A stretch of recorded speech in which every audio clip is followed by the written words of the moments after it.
When you work in a firehouse 7 blocks from the 2 tallest buildings in New York, you get to know every step, every staircase, every story. Good morning, Jim. Couldn't get too close to that razor blade. I'm James Hanlon. I've been a New York City firefighter for 9 years at Ladder 1 downtown.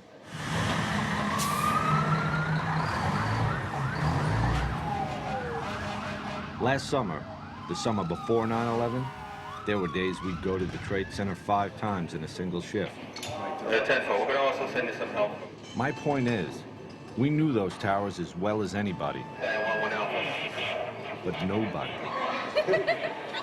nobody expected September 11th.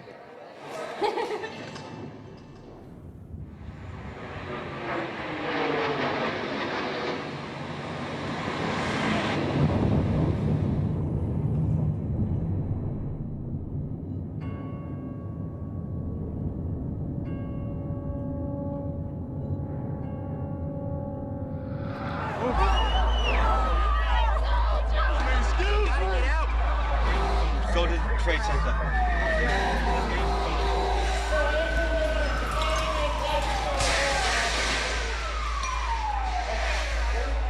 On that day, guys from my firehouse, my best friends, were some of the first firefighters into Tower 1 after the plane hit.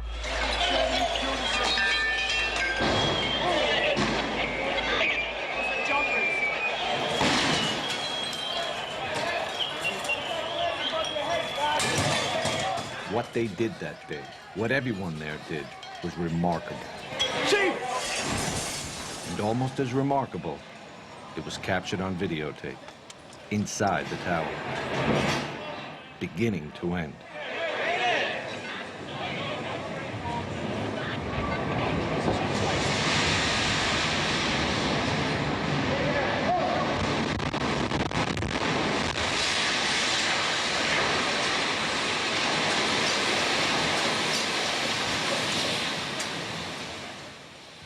The tape was shot by 2 brothers, Jules and Gideon Naudet. Holy shit. They're documentary filmmakers and old friends of mine. I don't know. They always say there is always a witness for history. I guess that day we were chosen to be the witness. The strange thing is, the tape, the whole story, it kind of happened by accident. I mean, Jules and Gideon didn't mean to make a documentary about 9/11. We wanted to make a documentary about a firefighter. That's how the whole thing got started. 9, 10, 1, 2, 3. More to the point, the plan was to follow a rookie.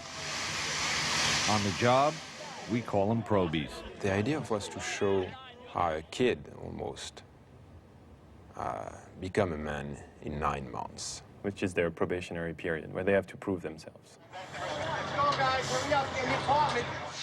We teamed up, and by June of 2001, Yeah, we're going to make our way to the back.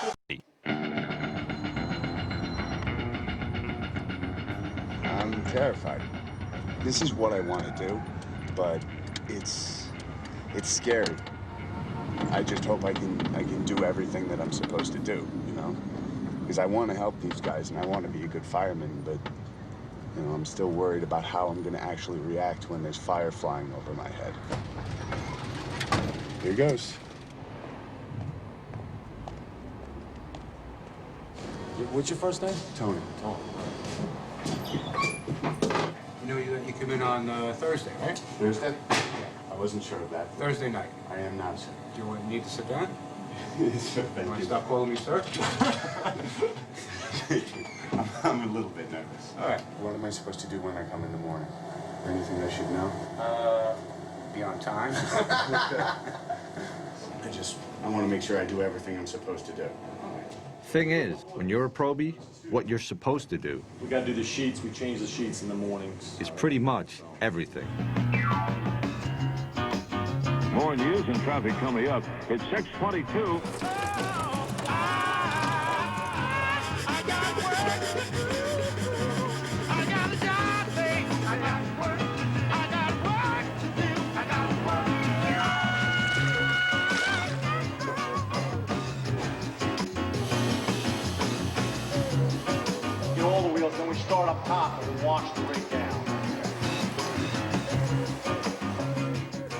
Proby rules. Proby always gets in the sink. Proby does not go in the TV room, ever. Proby makes sure there's always hot coffee in the morning. You have an iron at home? Actually, I do not, sir. You don't? No. Proby in a lot of trouble? Take two? I think I'm doing decently. You know, I'm still waiting for a fire, that's all. I'm just waiting for a fire. And I think that'll, you know, make a pretty big difference. Engine, ladder.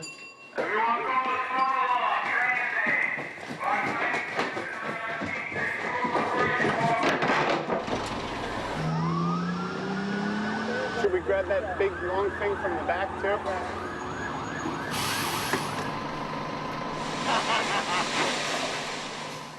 Thing is, guys say there's two kinds of Probies.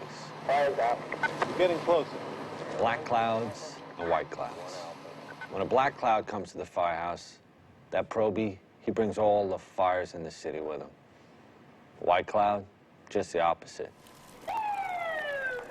No fires. Don't get me wrong, there were fires. Just not when Tony was on duty. The kid was one very white cloud. So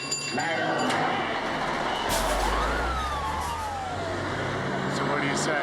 Does it feel like fire today? Or... Yeah?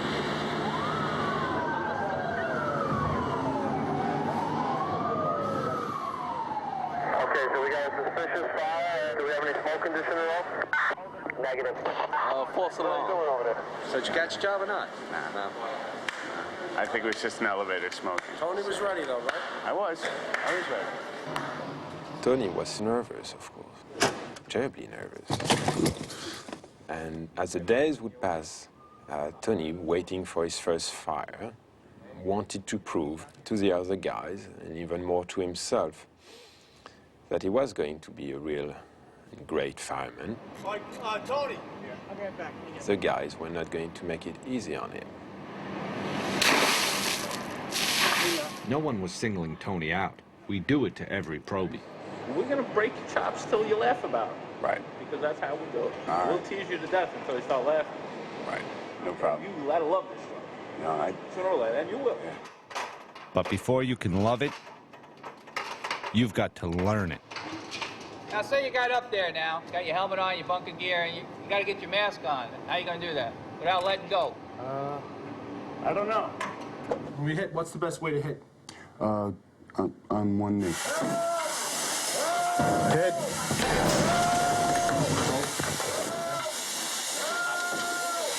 Hot in here, hurry up. Make a quick sweep, it's hot. You gotta go under the bed, you go under the bed. The next time you do this for real, you're going to be more cautious. Right. You did fine. All I want you to do is learn to relax. All right. You got to remain calm. Okay. So you got to control that surge. Okay. Okay? Not bad. No. Not bad. Yeah, that handwriting's getting better already. Thank you. All right. Okay. Payday today, baby. Yes. Okay. Thank you. For 2 weeks, I got $672.25. Oh, you gotta be kidding me. You couldn't even buy a six-pack with that. Holy crap. It's starting pay, you know? If I wanted to get rich, I would have become a lawyer. But I wanted something that I'd be able to live with for the rest of my life. This I can live with. A lot of the guys feel that way. You need to get up in the morning and look yourself in the mirror and say you're doing something with your life. Somebody's in there, hit the door. You do your job, you risk your life to help people.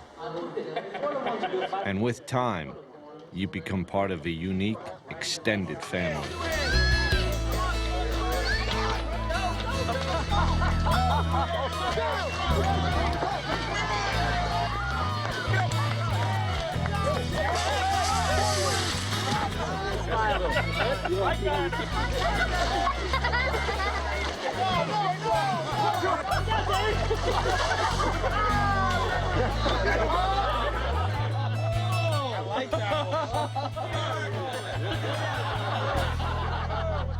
We do a lot of things with our families together. You know, you got a bunch of guys here that just, they want to be here.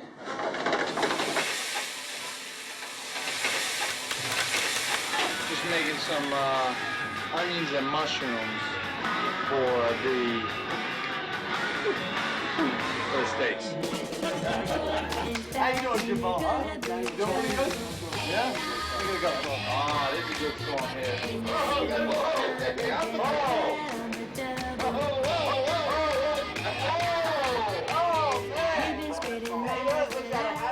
Tell me one other job where everyone sits down to dinner together every night.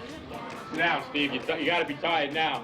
Let me help you, Steve, because I think I'm the only guy that helps you in this firehouse.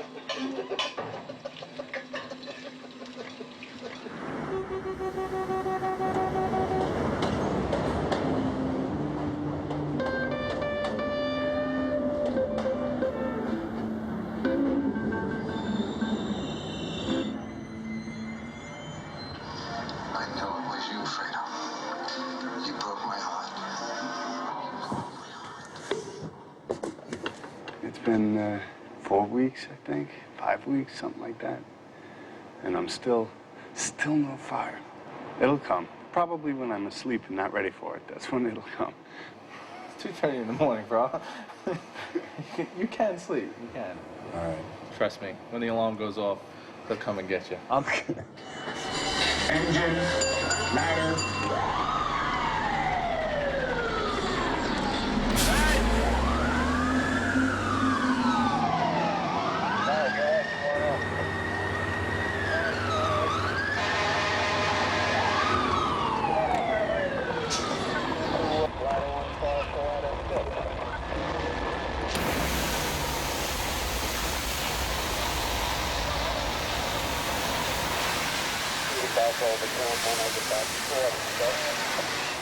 Go down, Stan!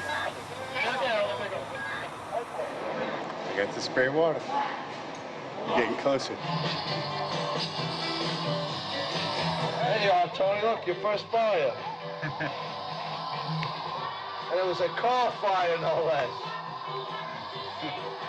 That's all right. My first fire was a garbage can fire on West Broadway in Franklin. Listen, Tony was getting closer.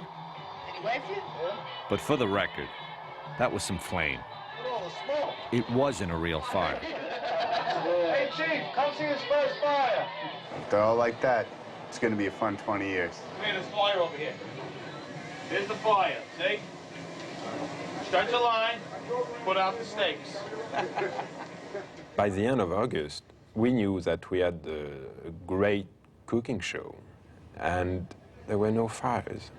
Waiting for a job. That was a very big concern. But every time we would talk with some of the senior guys, they always told us, well, be careful what you wish for.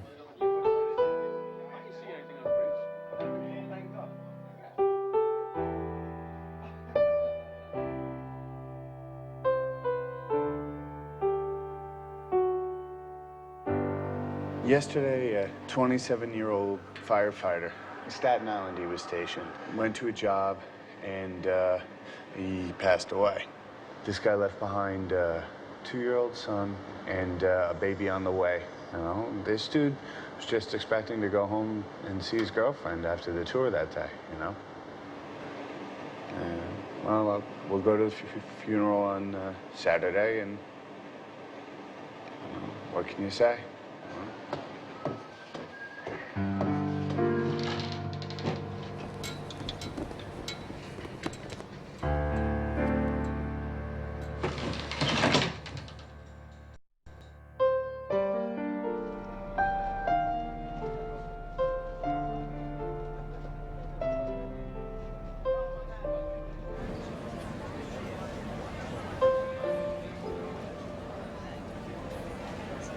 Detail, then hut.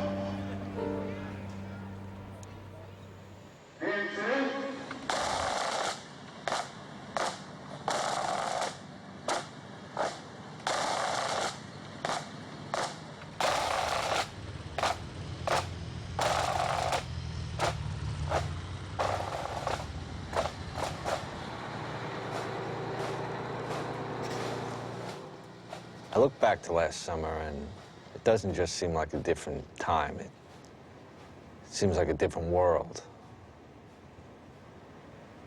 At the time, we didn't think there could be anything worse than losing a single firefighter. I mean, looking back, we were kind of innocent, especially Tony. A bunch of the guys were talking about what different parts usually get them at the funeral. When the coffin went past, that was a little rough. I don't know. I hope it's my last one.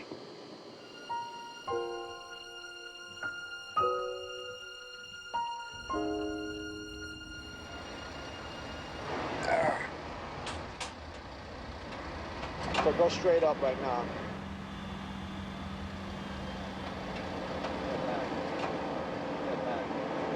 There's a lot of things going on at all times, you know?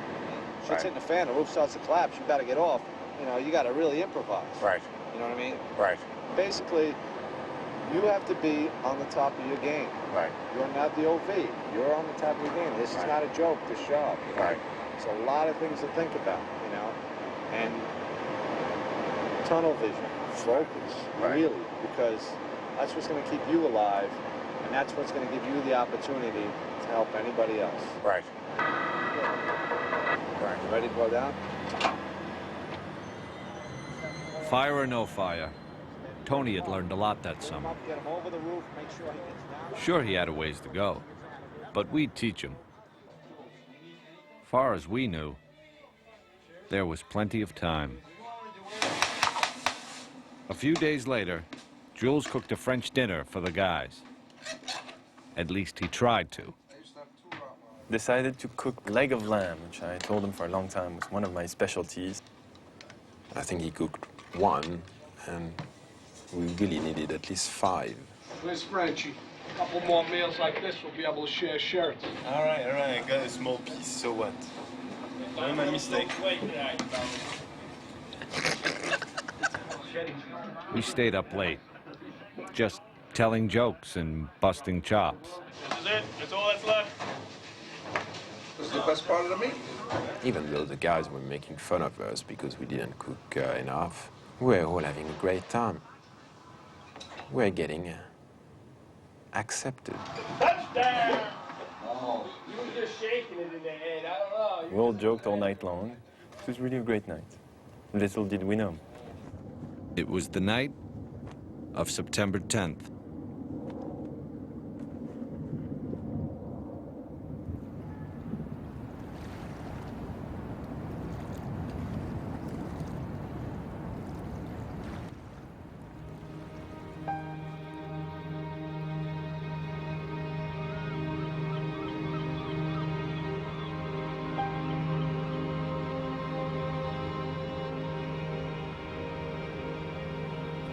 It's going to be a beautiful day today. Sunshine throughout.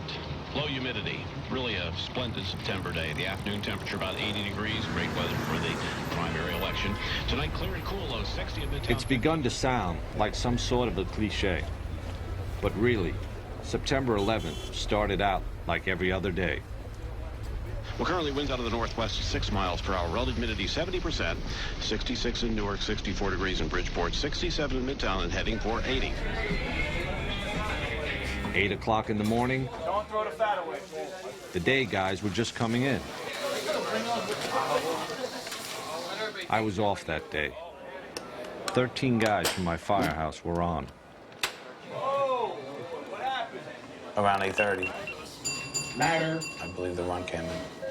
Get the run for the gas leak, or an odor of gas in the street, actually, I think it was. It's just Lispinard and Church, odor of gas. And we responded. Arrived in minutes. You know, I don't think anything of it. You get on the rig, you go, you say, all right, it's an odor of gas. Jules was riding with the battalion chief, Joseph Pfeiffer, videotaping. It was just another call, and I'm riding with the battalion chief. It was basically camera practice. See, Jules had only been shooting for a few weeks. Before that, Gideon was the main cameraman. Every time the battalion goes, I go. You know, I just need to practice, so I shoot.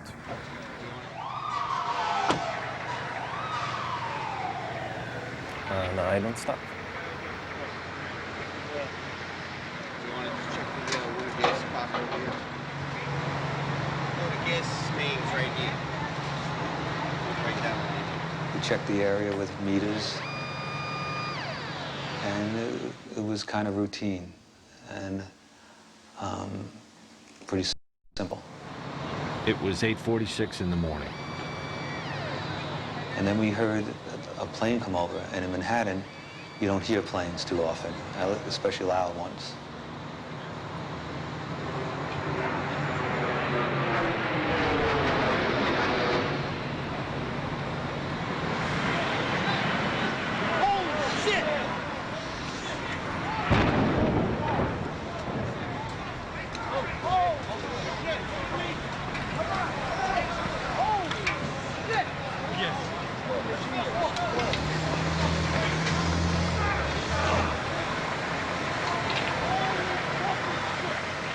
Right then and there, I knew that this was going to be the worst day of my life as a firefighter. Immediately, I knew this wasn't an accident. What am I doing on this? Go to the Trade Center. We knew, this was going to be something unusual, something tough, but it would be something we could handle or at least deal with. Oh my God. That looked like a direct attack.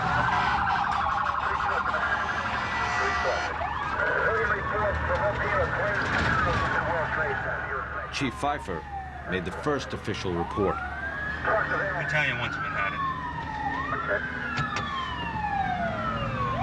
We have a number of floors on fire. It looked like the plane was aiming towards the building.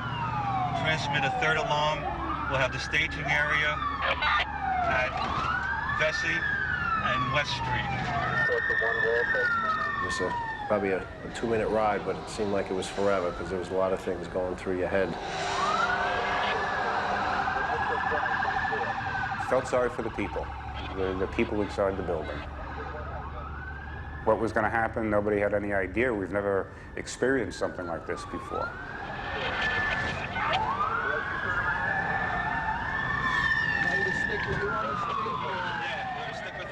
Everyone we was passing was looking up. It's like the world just stopped. We are just currently getting a look at the World Trade Center. We have something that has happened here. Flame and an awful lot of smoke from one of the towers. Whatever has occurred has just occurred within minutes, and we are trying to determine exactly what As we swung around in front of World Trade, my mind tells me, wow, this is bad. What do we do? Like, what do we do for this?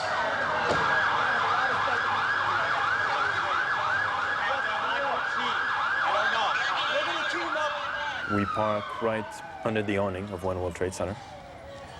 Chief Pfeiffer puts his gear on, and I remember asking him, Chief, can I come in with you? I want to come in with you. And he says, yep. Yeah, you stay with me. Come in with me, never leave my sight. We got the chance. I go in, and I hear screams, and right to my right, there is 2 people on fire, burning. I just didn't want to film that. It was like, no one should see this. Pfeiffer was the first chief into the building. Right away, a guy from the Port Authority told him the damage was somewhere above the 78th floor. But all you had to do was look around. It was obvious. Something had happened right there in the lobby. You just saw that all the windows were blown out. The lobby looked like the plane hit the lobby. Later, they'd figure out that flaming jet fuel had shot straight down the elevator shaft. All of this damage was done already. People was all over the place.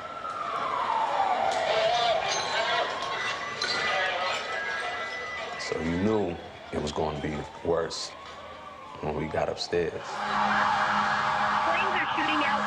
Smoke is pouring out. I want you to get an engine team up. Get an offside line. Off to 7. Okay, I want you to hook up any higher than 70. My main concern was we had 20 floors of people above. And we had to figure out a way to get them out.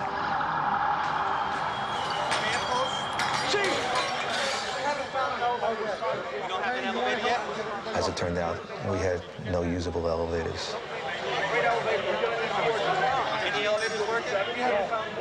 With the elevators out, there was only one way to get up there. Walk.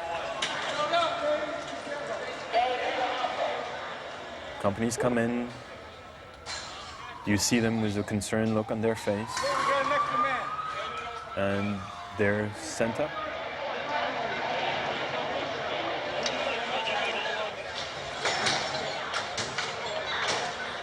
A firefighter in full gear, carrying 60-something pounds of hose and equipment. Takes about a minute to climb one flight of stairs.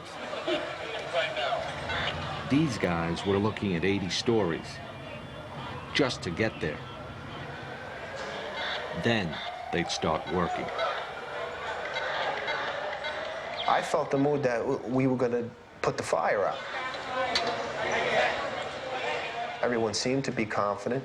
I know I was. You basically looked at it and said, okay, we got 10, 20 stories of fire. You know, we'll deal with it. We'll get up there. You know, we'll get to it. There are fire crews just screaming into this area from every conceivable direction. By this time, some of the top chiefs in the department had joined Chief Pfeiffer, running the command post, sending guys upstairs. Every time I looked around, it was new faces. Some that I recognized. I had seen Chief Pronti, great guy, white hair, mustache, the perfect grandfather that you'd like to have. I remember seeing Lieutenant Fodi, who was working with 9 Engine. Said hello and then started going up. Another of the men who went up was Lieutenant Kevin Pfeiffer. He was in charge of Engine 33, and he was the chief's brother. I just remember we both looked at each other, said a few words, but it was more the look with a real concern that this was going to be something tough. It's going to be a tough job. It's going to be a long job. They'll put it out. That's what they do. The last time Jules had seen his brother was an hour ago, at the firehouse. Far as Jules knew, Gideon had followed Tony, the probie, into the tower. When we had left for the odor of gas in the street, for me, it was in the engine. And then when we arrived to the Trade Center, he went up immediately with the guys. So for me, my brother is going up the stairs. It turns out, Gideon was with Tony. Engine 7, ladder 1. This is firefighter Bernatados. But Tony was still at the firehouse. Yeah. No, I was off duty. And now he'd been ordered to stay there. Everybody's been recalled. All available units must come back to the firehouse. While Tony tried to keep up with the phones, This is firefighter Bernatados. Gideon took his camera and started walking down towards the Trade Center.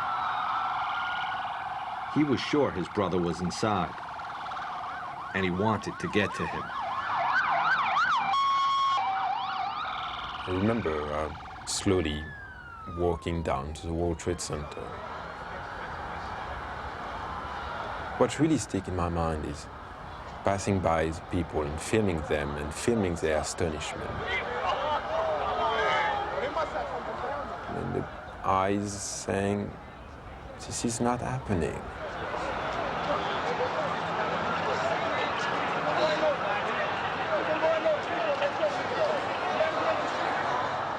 I remember tilting the camera back and forth between the people and the tower in front of me.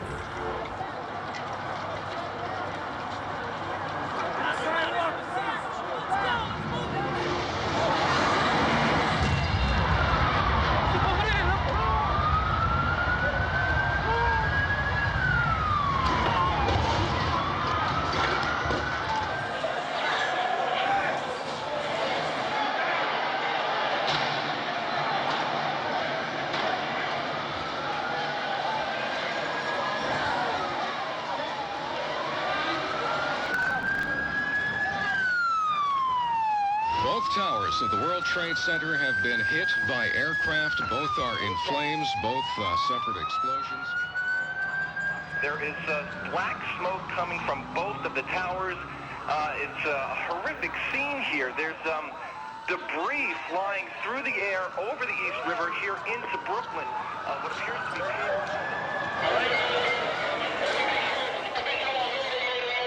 Mayday. There were two planes. I saw the second one hit. It hit the other tower. All we knew was that a second plane hit, and we had a lot of people trapped. Stay together. Stay together. You know what's going on. We're just going to have to walk. One way to go. Second plane is motherfuckers. Now the Chiefs would have to set up a whole other operation over in Tower 2. I'm going to send him up. I got no chief up there.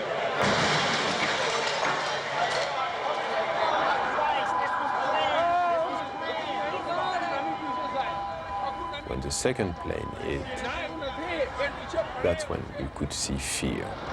Both of them are on fire. You could see it in everybody's eye. Tell your co-workers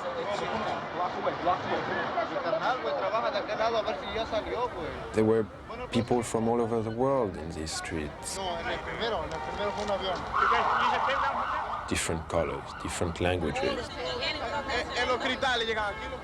On those few blocks between the firehouse and the World Trade Center, the entire world was there. So two aircraft. The first one on one World Trade Center.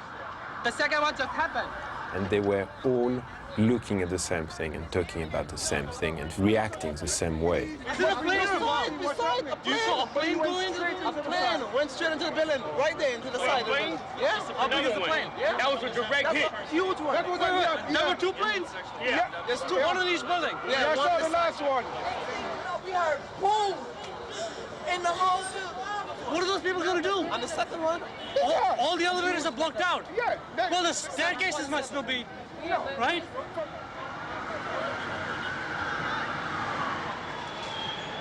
Stairs were crowded. People were coming down burnt.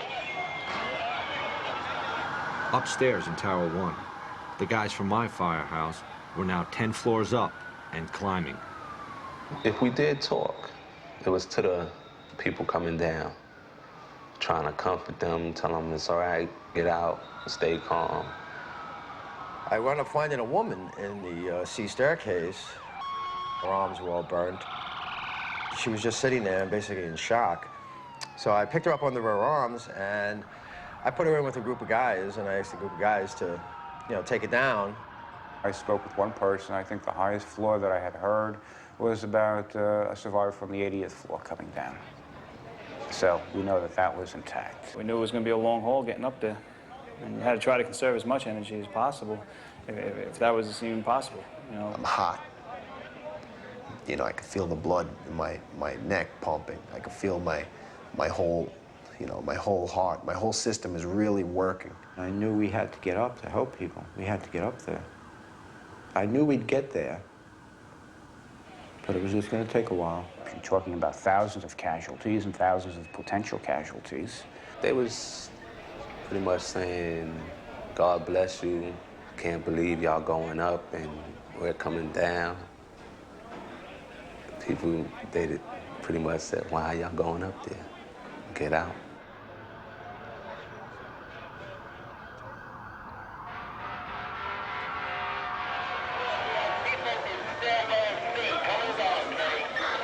Their concern was to get everybody out. That was the key. As much people out as possible.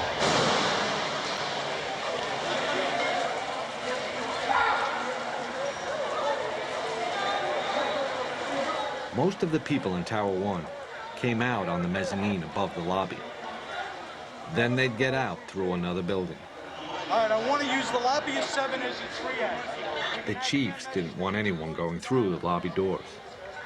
First, it was because debris was falling outside. Then, it was people falling. You don't see it, but you know where it is. What's that? And you know that every time you hear that crashing sound, it's a life which is extinguished.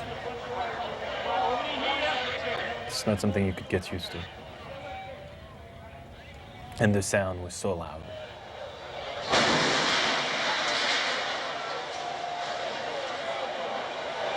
I just remember looking up, thinking, how bad is it up there that the better option is to jump?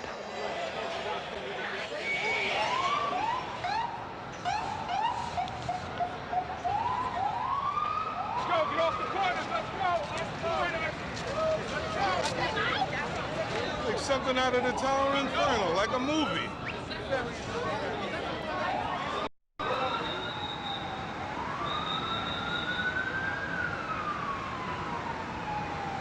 Wins News Time, 9:12, a major disaster in New York City this morning.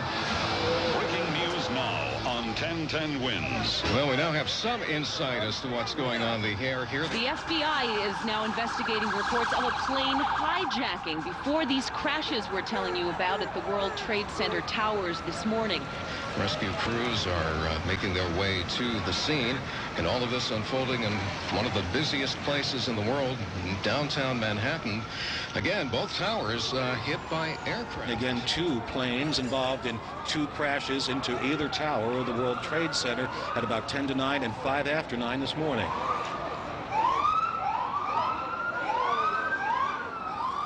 Pieces of the building and the planes actually landed blocks away. Gideon was walking with his camera when he found a chunk of the plane engine that had crashed completely through Tower 2. Don't be kicking stuff over here. This is evidence. No, you don't kick it. All right, just get out of the area. Just go. This is evidence. You're kicking stuff. What's the matter with you? That was as close as Gideon would get to the Trade Center, without a firefighter anyway.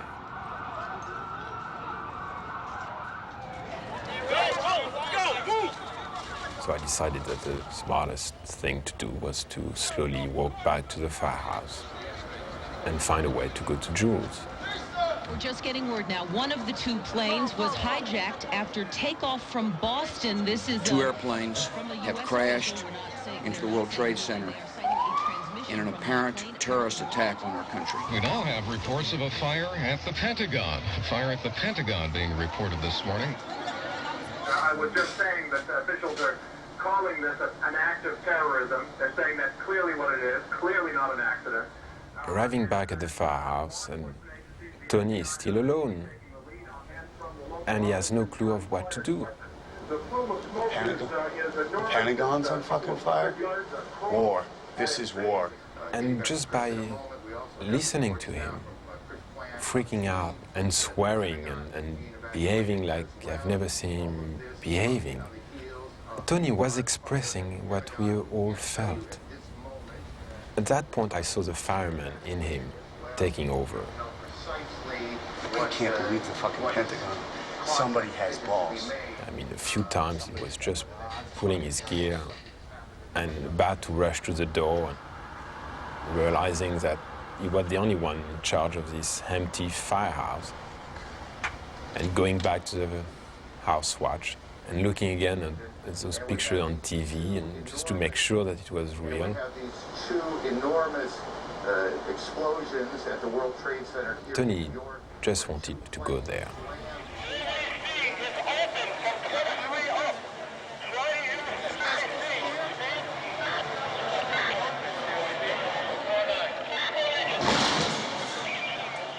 In the lobby, the chiefs were trying to run the largest rescue operation any of them had ever seen,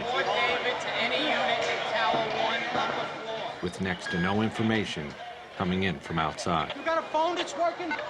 I think the entire world knew more than we did. Everybody had seen the attacks.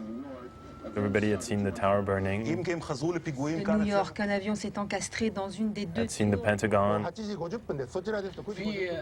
For us, we didn't have a clue of what was going on outside our lobby.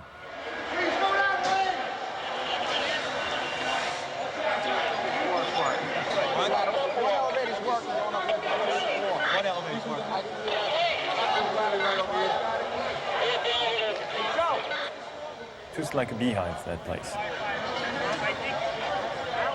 Everybody's working on the phone, everybody's working on the radio. Everybody's getting information, setting guys up, getting reports. And just trying to get this thing under control.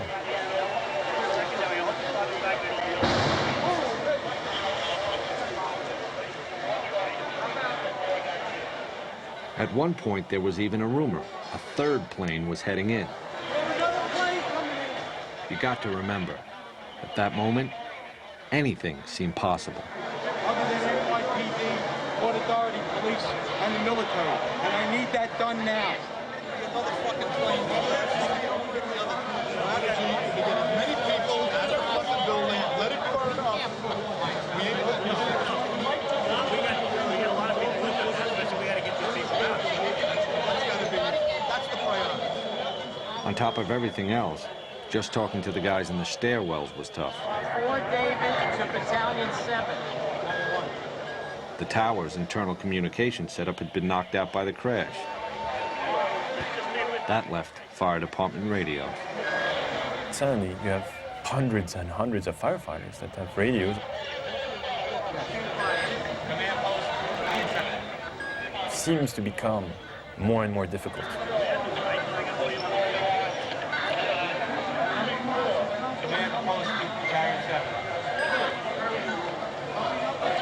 OEM-1 to base. Please providing again with your location. Is there anyone in this car? Is there anyone in this car? You had one guy from the WTC who was trying frantically to reach anyone on the elevators. 69 car. Anyone in this car? Oh, is there anyone in this car? And going through the list, Hello, is there anyone in this car? and there's about 98 elevators in the World Trade Center. 70's on main line. 70 kind of recall capability. Can't speak. In the middle of all this, suddenly an elevator opens up. And you see people not having a clue of what's going on, because they've been stuck in there since the first plane hit.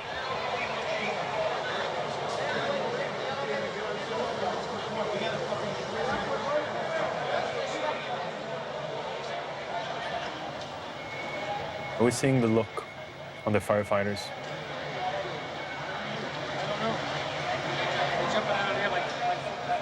It was not fear, it was what's going on. Disbelief. That made me panic a little bit. That made me panic.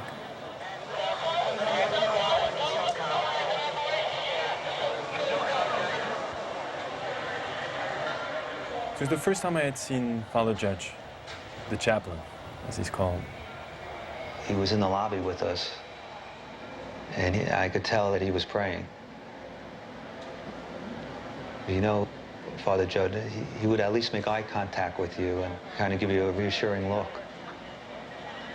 That wasn't occurring, almost like he knew that this was not good.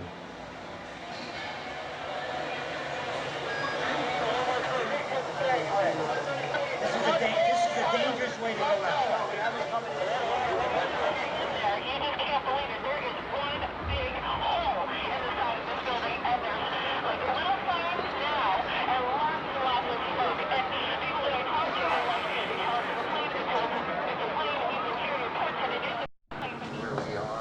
Back at the firehouse, What's up? off-duty guys were starting to show up. No point. We're just waiting right now. What's that? We're just waiting right now. Tony he just had one thing in his mind. This is bad. To go there. And he couldn't. 2 fifth alarms right away. And you know the fucking Pentagon is burning now. What? Pentagon is burning. I want everybody to stay here and they're going to deploy us as needed. Right now, they got enough guys down there. They want us in case anything else breaks out. And that's when Chief Burns arrived. I need a cup of coffee. Larry Burns joined the fire department in 1957, retired a battalion chief 3 years ago. I couldn't wait. I had to get down there because you know what? They're my firefighters. It's my building. It's my city. Leave your gear all together, get a flashlight, and a bottle of water. Okay. Told the probie, get your gear, let's go. I remember Tony asking me to bring him some gloves, medical gloves. Grab a box of gloves. Go grab a box of gloves. And by the time I found them and rushed back, they were gone. The probie and the retired chief were lost in the crowd, headed down to the Trade Center. Oh, Lord. I think at that point, the lobby was pretty empty. There were just a few of us in the lobby, and we were discussing tactics. This is Tower 1. This is Tower 1. Put a big 1 here.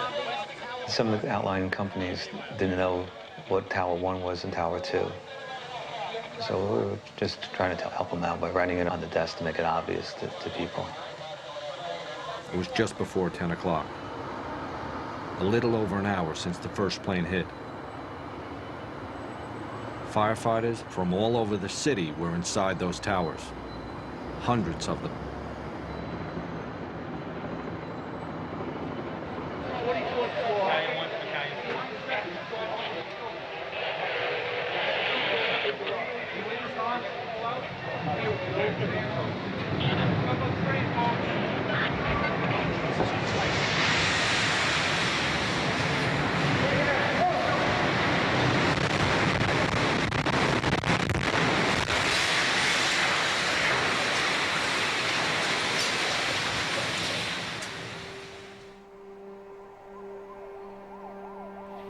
A situation that started bad just gets worse and worse and worse.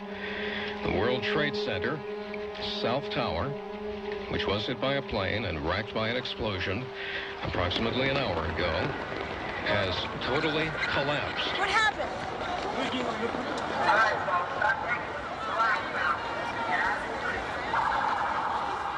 If you're just joining us this morning, you're in for a horrific surprise.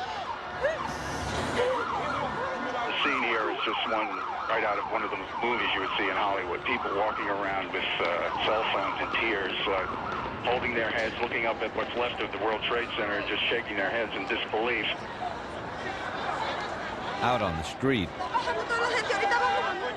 everyone knew what just happened. The South Tower was gone. They saw it collapse and ran.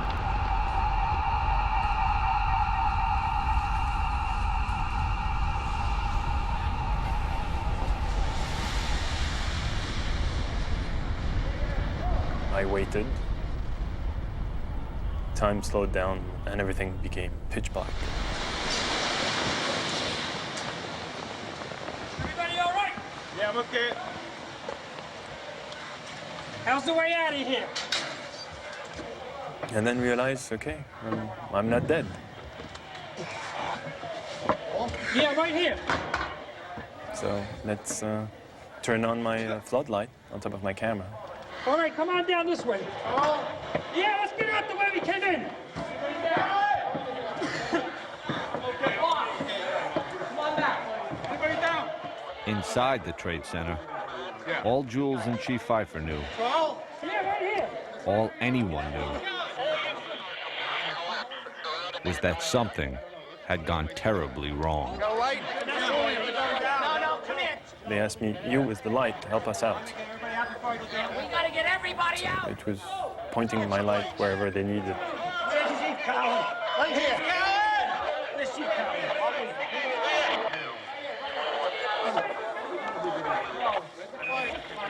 I remember seeing Chief Pfeiffer. Command post in Tower 1. To all units. Evacuate the building. Command post to all units. He gave it right away, very calm, didn't wait. And it was, for him, it was a precaution. It was, okay, something wrong is happening. Let's get everybody out. Where's that flashlight? From the tone of his voice, I knew that it was no normal thing. I knew it was time to leave. I remember saying to the guys, well, we're on our own now. And for the first time, I looked in someone else's eyes and saw fear. which you don't see with the firemen. We orderly evacuated. It was such a long walk, 21, 17, 16, 15, 14, 13. I was going down the stairs. I could remember a fireman resting on the landing and telling them, you know, we've heard a mayday, get out of the building. I don't think they, a lot of them, I know for a fact, did not take it serious. You start to feel your anxiety build up, and take a deep breath, and you say, it's gonna be all right. Let's just keep going. Our brothers ahead of me, brothers behind me. We're in this together, we're fighting together, and we're gonna do what we have to do. Sarge! Hey, Pete! Come on, Pete! I was not even consciously filming. I was just had my camera by my side and pointing the light wherever they needed. Sorry. Needed my light to actually help someone, and then I realized it was Father Judge. Hey guys, here we need a hand here. We saw him lying at the base of the escalator where we were. And I removed his white collar and I opened up his shirt. And I remember checking for his pulse and realizing at that time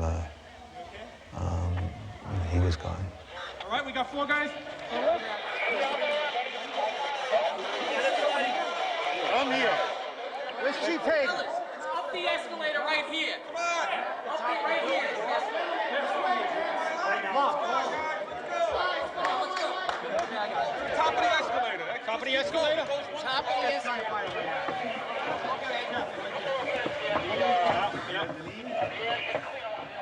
After that, we had to figure out how to get out of where we were.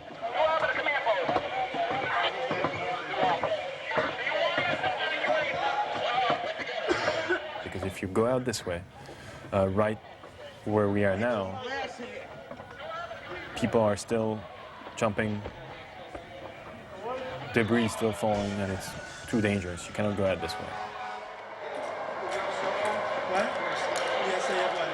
In World Trade Center, we took a hit on that last explosion. Command post is being evacuated at this time.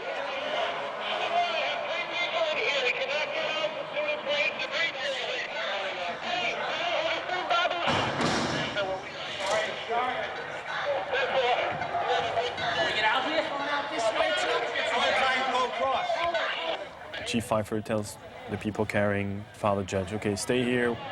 Which way? I told them that I'll be back and wait here and I'll see if the bridge is still here. Chief Pfeiffer went to check one of the footbridges leading out of the Trade Center. If it was still standing, it'd be their best way out. What are we gonna do? Oh, there's no way to get home.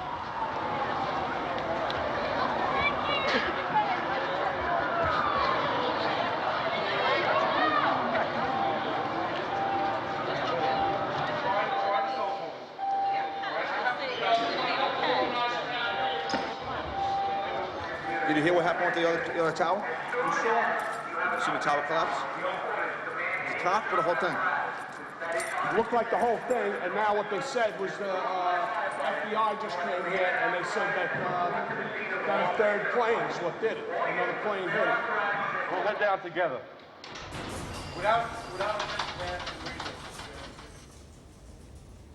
And now I wonder for the first time if Julie's still alive. I never thought about it before. Honey, it's a terrible, terrible day. I'm sure they're happy. I realized that Jules could be dead at that very moment. And I was feeling so responsible. I was the one who put him in this situation.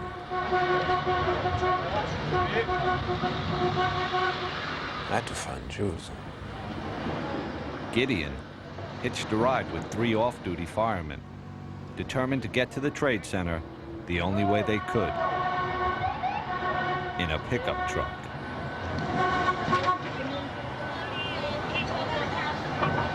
Billy Cosgrove! You shouldn't be coming here, man.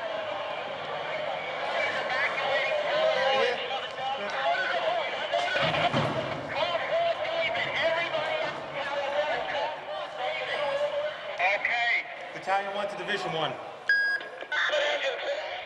We walk and we walk and we walk. And there are maydays being given, and we start to figure out, okay, We should be able to get out here. it's much be worse than we think, because you cannot have that many maydays and all that dust and that noise.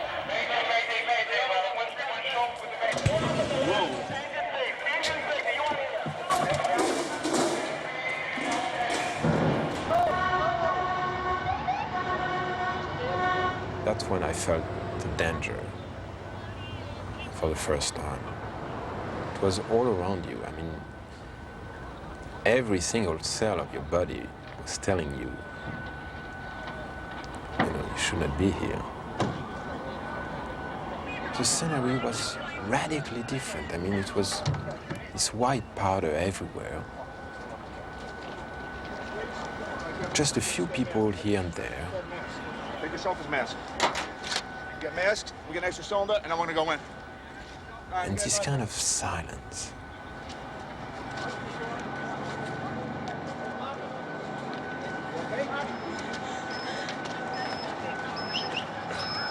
You have ambulances straight down. Thank Of you. course, Thank you. there's no word on casualties, You have ambulances straight down. but suffice to say, the loss of life presumably profound. Ambulance straight down. Ambulance straight down. Of course, at this point, everyone's concern is just getting north, getting away from the World Trade Center, as well as finding out where their families are. The south tower of the World Trade Center just minutes ago collapsed to the ground.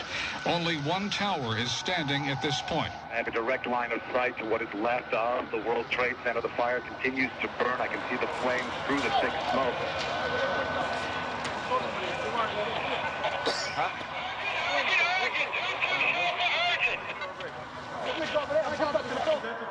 Battalion 1 to Chief Calvin.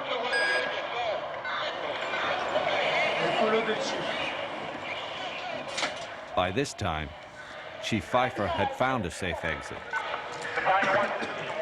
and tried to radio the men in the lobby. No answer. So we walked across the bridge back towards the Trade Center. Still trying to call on the radio and not getting through.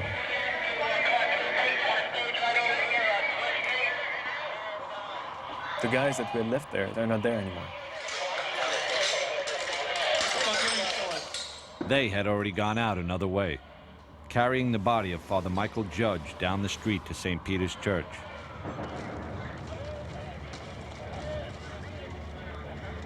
They laid his body on the altar.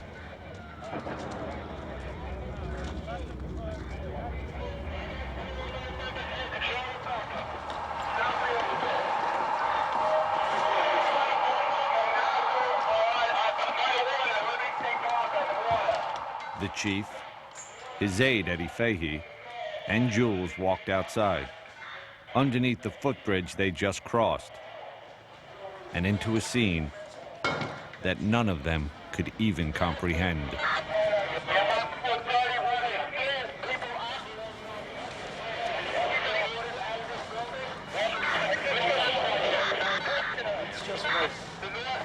And there's debris everywhere. There's dust covering the entire place.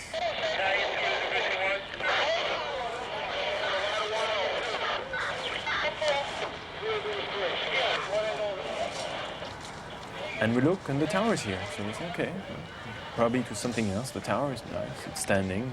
The other one, we can't see it, but it's probably just, on the other side. And no one tells us. We have no clue.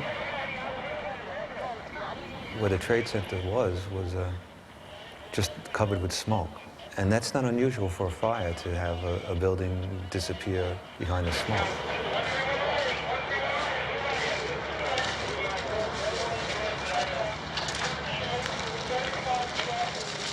And then was it just a sense that this wasn't a good place to stay.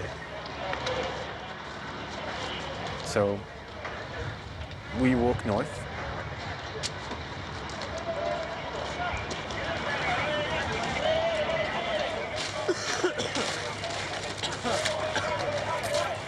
Just trying to figure out what took place here, and then try to gain some control.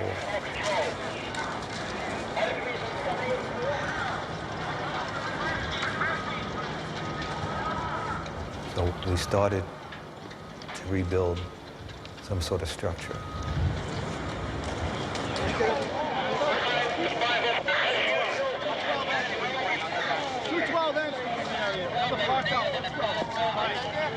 We got everybody out of the lobby. Who's in the lobby. Chief Pfeiffer's priority was to set up a new command post and find his men. Right now, they were coming down the stairs. At some point, I started to run. I don't even know if I was touching stairs on my way down. When I got about to 3 or 2 is when I started to think of my family, you know. So I got to get out of here. When we got out to the lobby, it was unbelievable. Nobody was around the command station. There was nobody at the command station. It looked like the end of the world. I joked about it. I said the command post was abandoned. The board was set up and nobody was there. I said, oh, this is not a good sign.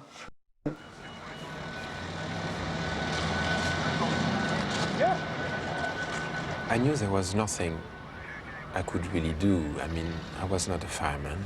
I had absolutely no medical expertise at all. As just a civilian. But as a cameraman, yeah, there was something I could do. And it was to document what was happening. So the cameraman took over and just filmed.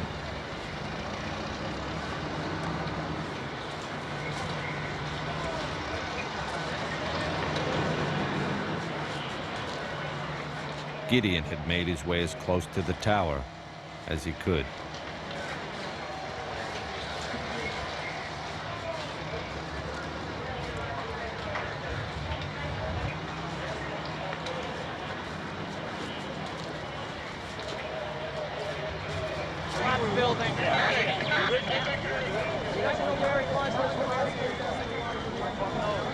Strange enough, I kept the only thing that was my preoccupation was to clean my lens.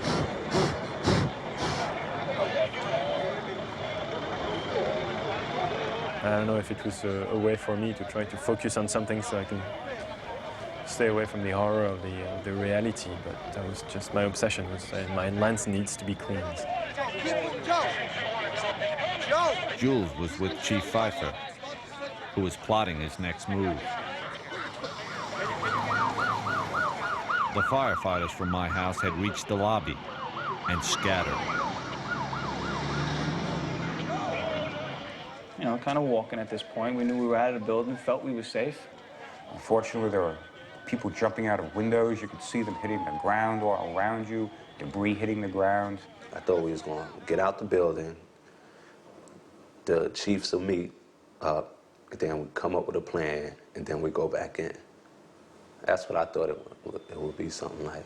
Just before I walked out, a fireman out in the middle of the street was yelling at me, wait, wait, throwing up his hands. And that time I waited, and there was a big thud, and then another thud, and there was 2 people who had fallen or jumped from way high up. Get yourself accounted for with Chief Goring down at staging. Let's move. Come on, officers. Basically, everybody was standing right in the shadow of Tower 1. It was 10:28 in the morning. And then comes that sound again.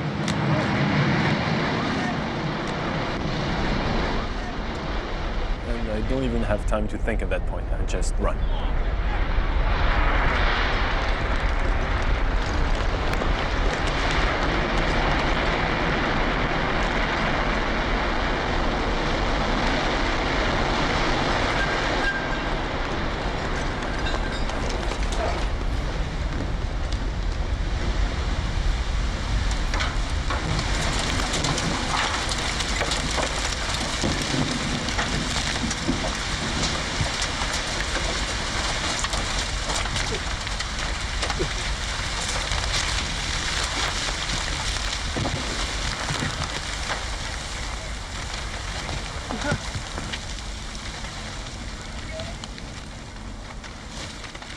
And it's dead silence.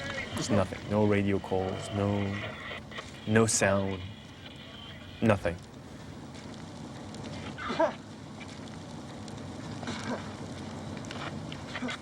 And I feel the person who was on top of me get up. Get out of here. Good, you with me? Yeah. And I recognize it's Chief Pfeiffer's voice. And I just realized it's just, you know, it jumped on top of me to protect me from all this.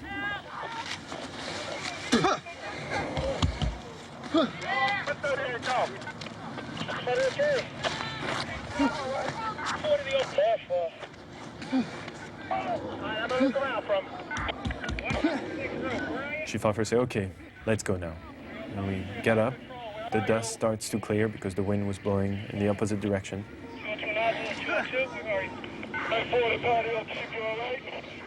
After that, it was just trying to literally walk around the block and regroup and walk back to the scene and see what we could do.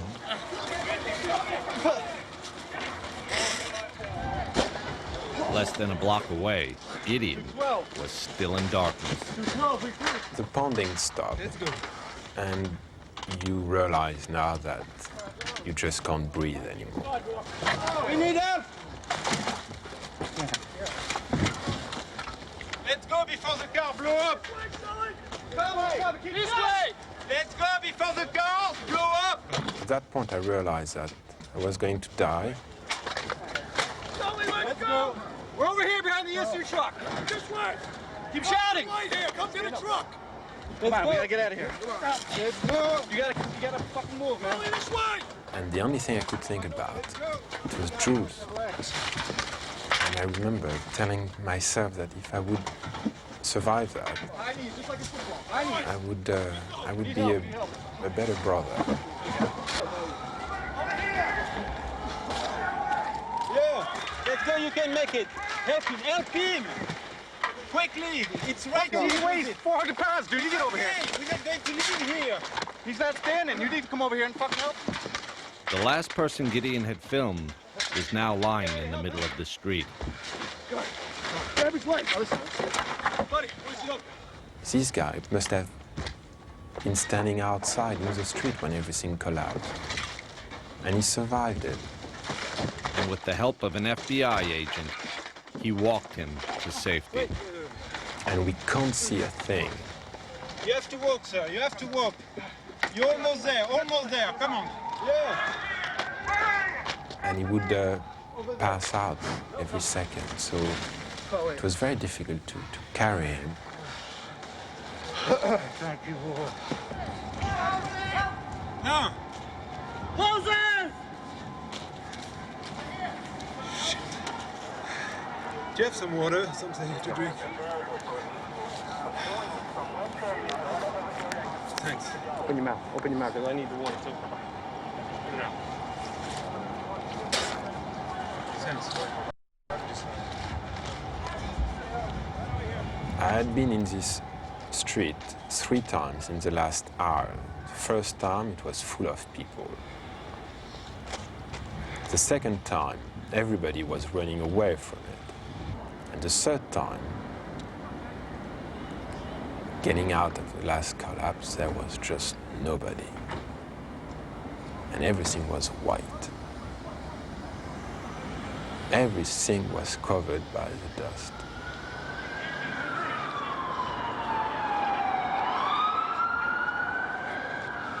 Holy shit.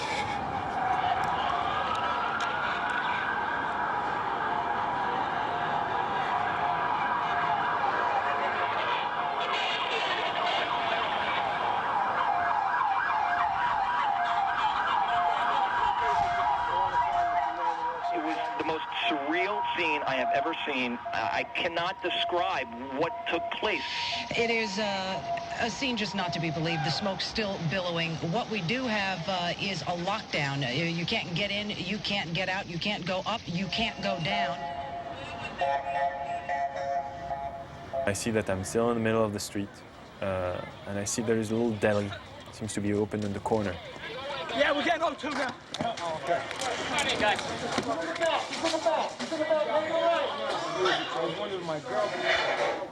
A lot of people injured. Firefighters, bloody nose, things like that.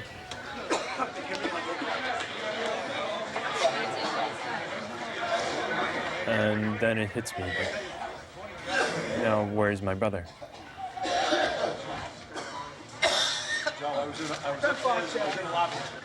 Go back here. I start realizing that I've probably lost my brother.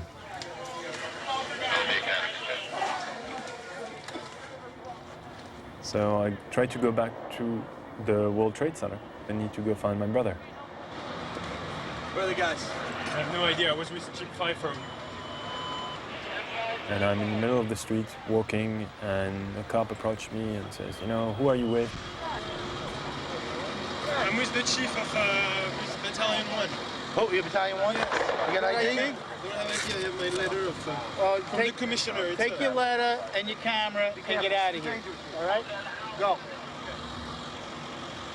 So I go back up, walk north, not really knowing where I'm going. Police department? No, they're making a documentary on the fire department. Come on, this ain't fucking Disneyland. Let's go.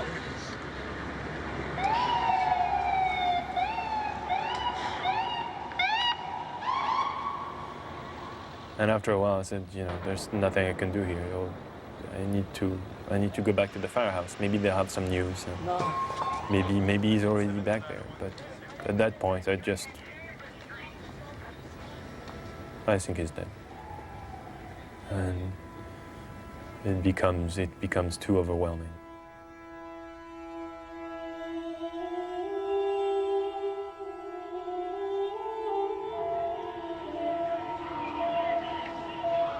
Walking back to the firehouse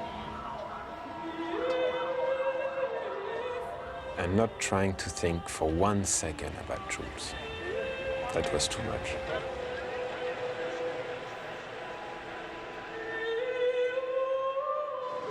Don't worry, honey. We're family.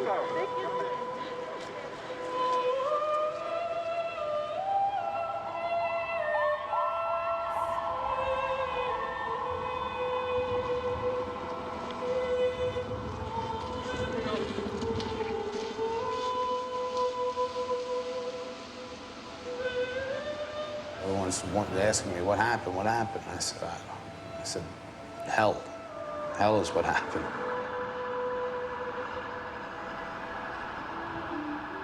It just came down, and it wasn't supposed to come down.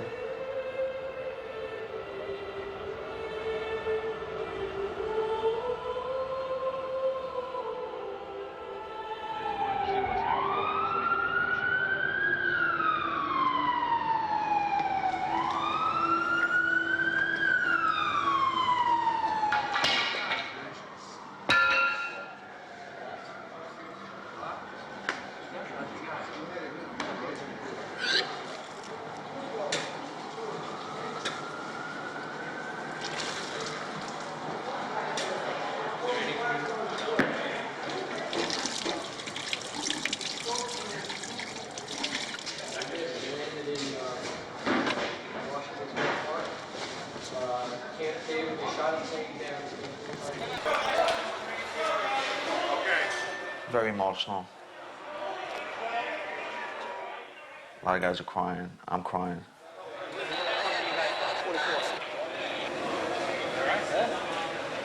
Where the fuck was it? I couldn't get back in. They put me up. Well, leave the oxygen here. Still, we don't know how many guys are missing. Down here looking. I got thrown into 2 ambulances. We bolted, we ran. I never got so many hugs in my life. They were glad to be alive hugs. It was a great thing to know that people were surviving this. I thought you guys were dead. Not the only one. I thought I was dead. We lost so much in that 2-hour period. How you doing, all right? We felt like we got the hell kicked out of us. Shot, I don't know what to do, man. Go back down there or what? Fucking get shot. Is everyone okay? You guys were in the building? Yeah. So many thoughts and emotions, and we got to call our loved ones, tell them we were okay. You made it out. You just made it out. I'm never so happy to hear my mother's voice.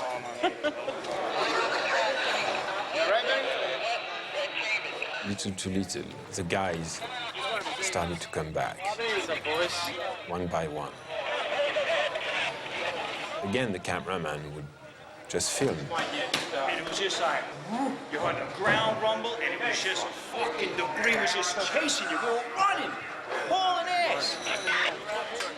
So it was just filming them coming back and asking them if they had seen Jules. And nobody could answer this question. What's up, brother? What's up? It was extremely frustrating and annoying.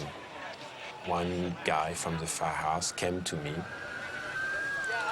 and I asked him, you know, have you seen Jules? Do you know where he is? And he looked at me and he said, yes, he's behind you.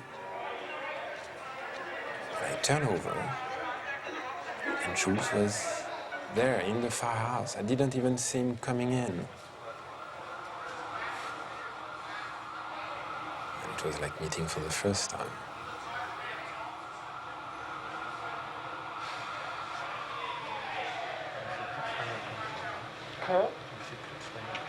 Écoutez-moi, moi j'étais en vie, je savais pas si tu étais dans le camion. Ask Jules if he's all right. He tells me yes. He tells me that he was all that time in the lobby.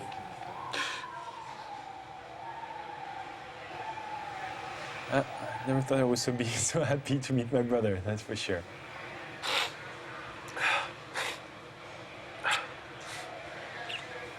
Cry like babies for about 10 minutes.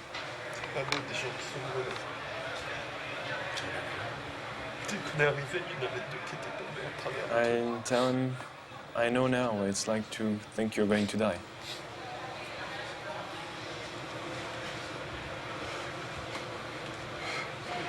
Oh, fuck, man. We're worried about you. You don't know what happened to you guys. Oh, God. Everybody's all right. Everybody's accounted for. Right here. Got everybody? Right here. Everybody's accounted for? Just the non-police. Oh. You all right? What's up, Patty? I can't believe we all made it out. How did we make it out of that building? 30 seconds. Another 2 flights higher. Why am I alive?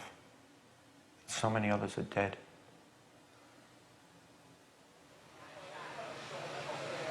Got down to the lobby and we saw they abandoned the command post. We knew we were in trouble. We came down. It was much worse than it was when we went up. Yeah. Right? We went up and they had everything set up. We came down. It was desolate. It was like, holy shit. We came down to the lobby. It was like the first thing there was. There was nobody there. Where the fuck? What do we do? We made it outside. We made it about a block. We made it at least 2 blocks, and we started running. Floor by floor, instead of popping out. It was like, it was if they had detonated. Yeah, if they were planned to take down a building. Boom, boom, boom, boom, boom, boom, boom. All the way down. I was watching it and running. Just ran up West Street. And then you just sort of this cloud of shit chasing you down. Couldn't outrun it. West Street. I couldn't outrun it. So what'd you do? I jumped behind a battalion car. I hit under the car. I was waiting to die. The scene here is reminiscent of a nuclear winter. Right now, everyone is walking around with masks covering their face. There's people just wandering the streets, covered in blood, covered in plaster. They were near the site when the buildings collapsed. We're about to this 20th floor. We hear this fucking rumbling, and I guess that's when 2 came down. I guess it hit 1, crushed out the Marriott, whatever. We're right. We're fucking dead. I guess the best way to sum this up is the World Trade Center is no more. Sit down.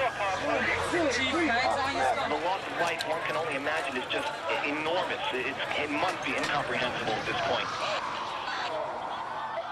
They have a fireman's body in-house on the floor. They dragged him in, but they can't identify him because the shirt where his name is ripped and it's only half a body. The building started shaking. The guy started running, and then by the time I got to the bottom, there was bodies hitting the ground. Chaplain, we carried out the chaplain. He's dead? It exploded and we all just blew us all in. The fire department chaplain? All that. He had no pulse, nothing.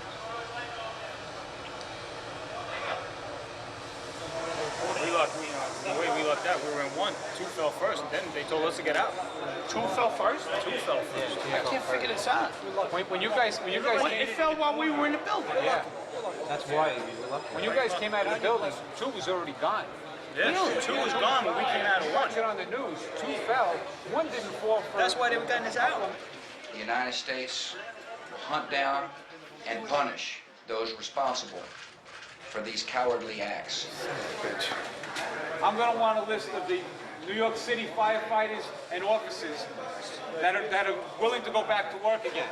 Okay, we probably won't be leaving for at least a half hour, but I want to get a list.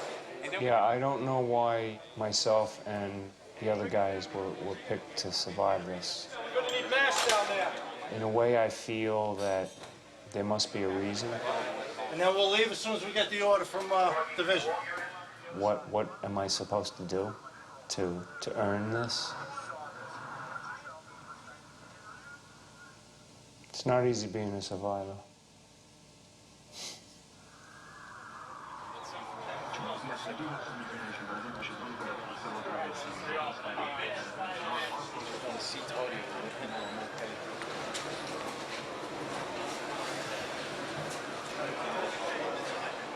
Put your head back now, gently.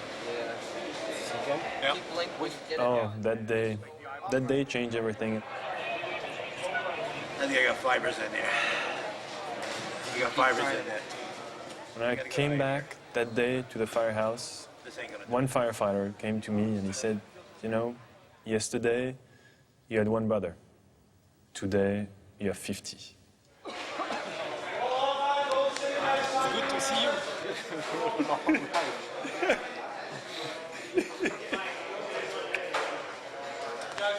It's hard to even describe the emotions in the firehouse that day. On one hand, you celebrate. Very frightful day, man. Very happy to be here. Somehow the guys from our house, they got out.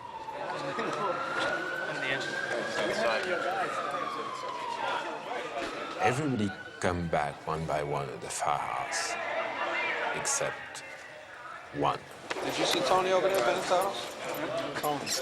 Benetatos is the only one that... He were all accounted for, except for Tony. Everybody was wondering about Tony. At the same time, we knew hundreds of firefighters, thousands of people had to have died in those towers. And every hour that passed, we were more certain Tony Benetatos was one of them. Hey, guys, Deputy Chief Hill called. 1st Division, he doesn't want anybody else down here right now. They got 1 million guys that are standing around doing nothing. So it's a direct order from Hill. I'd come in from home, and yeah, we were ordered to stay at the firehouse. But the truth is, the guys had to go back. Had to start digging for survivors. That fucking mentality, get in there, get in there, get in there, get the people out. It's bred in you, it's programmed into you. I had to go back and find the kid.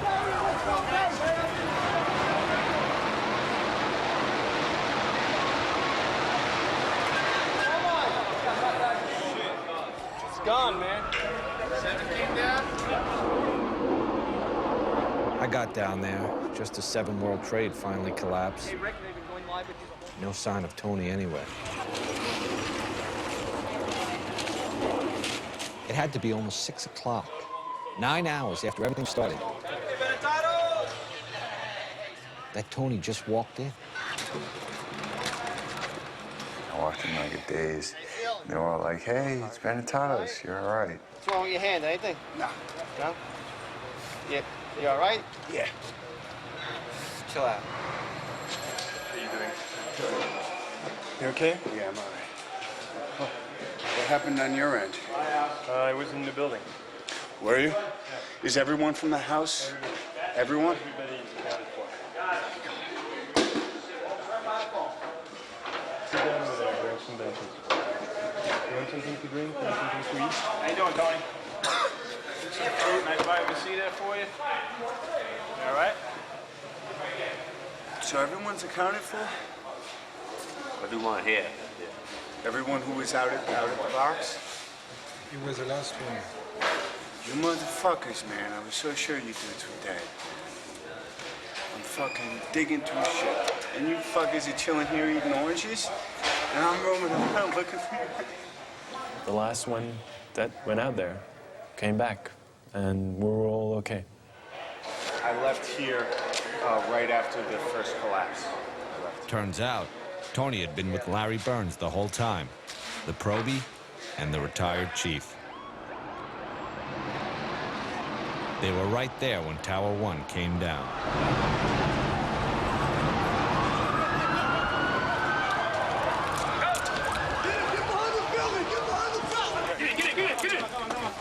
We go into the various surrounding buildings. Hello! Everybody in the street! Hello!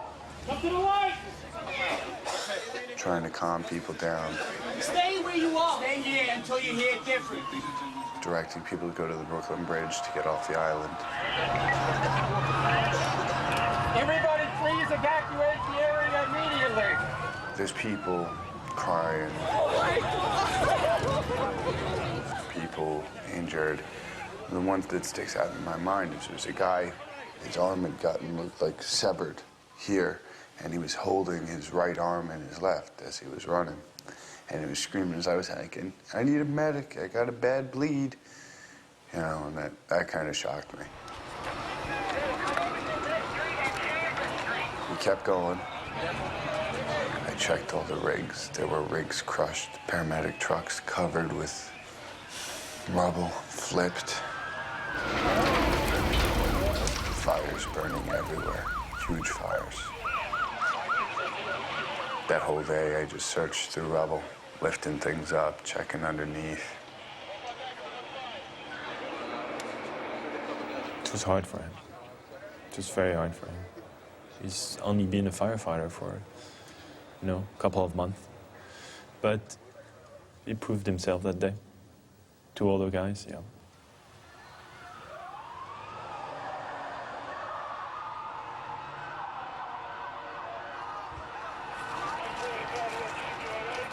There was so much that we didn't know about that first day. Who had attacked us, how, why. All we knew is that nothing would ever be the same. I must have saw about 7 or 8 bodies flying through the air coming from 8 floors up. And then, of course, the images of the replay that never stops of the planes hitting, the towers coming down. And it was like, okay, enough TV. Thankfully, the power went out about that time, so it was a relief. Put this generator maybe in the courtyard, and then we'll hook the lights into it. I got 2 more sets of lights coming. The entire downtown Manhattan lose power. It was really this feeling that we're going to be there for a long time.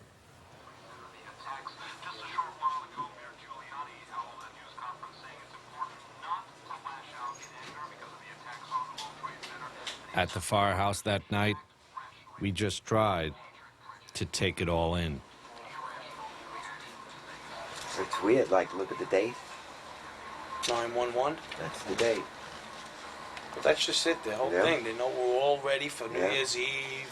We're all ready No. for this. We're all ready for that. We're not ready for September 11th. Has anybody seen the news? What else happened? You know what? I'm afraid to watch the news.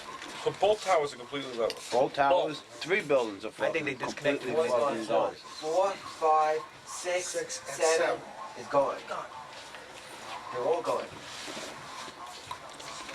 The roof of the Marriott, we were on the roof of the Marriott. There was parts all over the fucking place. Legs, feet. It was nasty.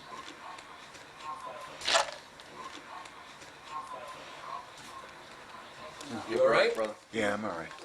One of the things that sticks with me more than everything I saw is I sat down next to Ted. He looked real bad. I said, Tony, man, it was raining bodies. And just the way he said it, man, the man had been through hell. Good evening.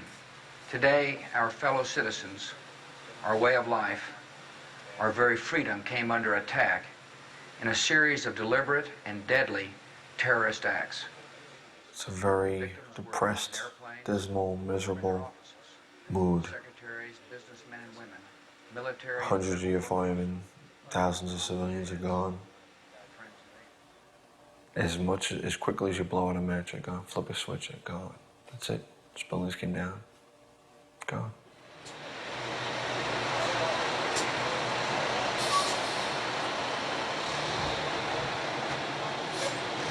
See them. It's hard to believe they're not there. They're not there. It was my first reaction. They're gone. There is no more World Trade Center. No.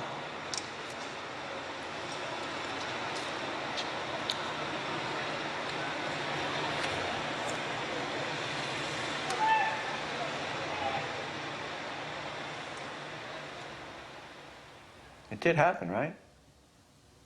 It's not something that I'm going to close my eyes and open them again and I'm going to see the tower, right? It's not there.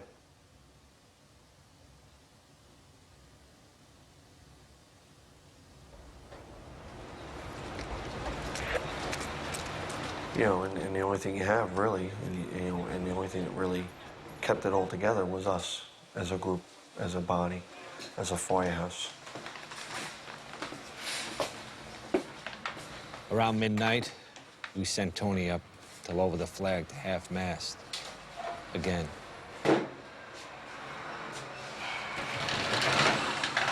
There's going to be a lot of pain to deal with in the future.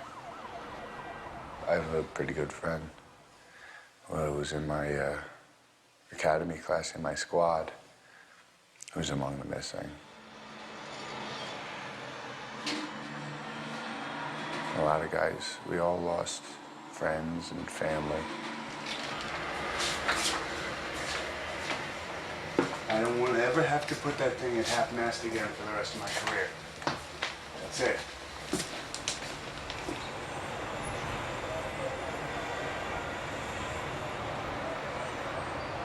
Until the recall ends, it's 24 on, 24 off, 24 on, 24 off. We got word that we'd start digging in the morning. Some of the guys with wives and kids went home, just for a few hours. They knew it might be days before they'd see their families again.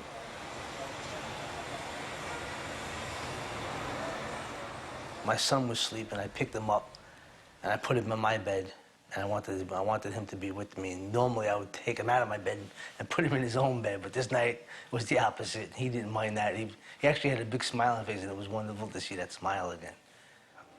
Probably the best entrance I ever made to a place. And the kids came out, and we just kind of all cried in one big hug. And it was, we just cried.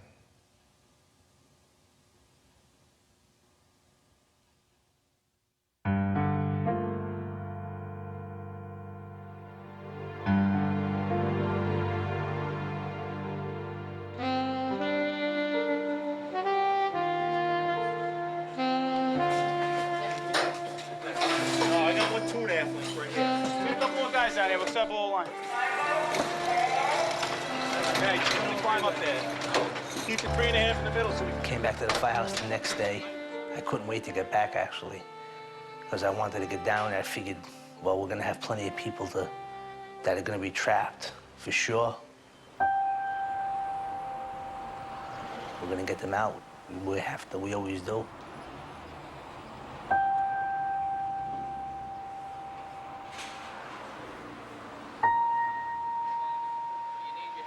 I don't know if anyone's really pulled themselves together. Focus on what you're doing today. I mean, time enough in a couple of weeks to really take in what happened to our guys. But today, you must focus on what you're doing.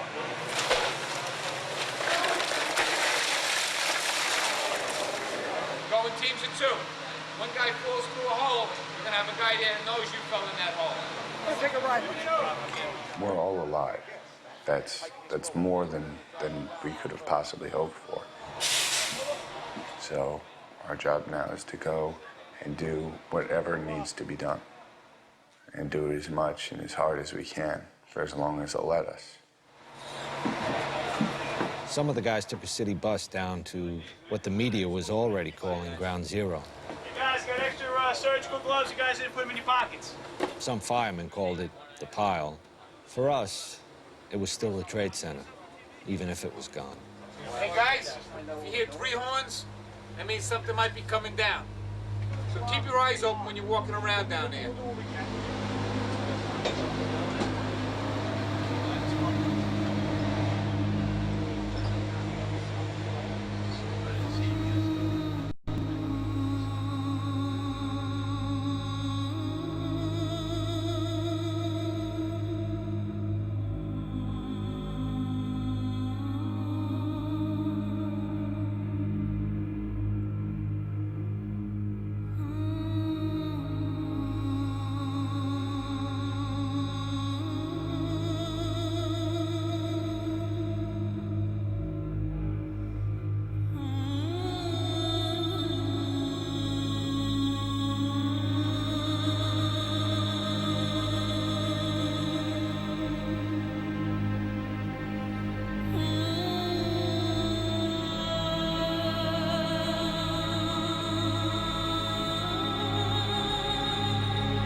And I just realized something that I always wanted to deny, is how evil can be. I need 5 firefighters, 19 and 12. We went down there and formed up companies, 5-man and an officer. Go, let's go. We went to work right away, trying to look for survivors. Try to get some buckets back here. Buckets! Guys were digging fast, passing those buckets quick. Digging frantically. Bucket! Bucket! Hey, watch your back, guys.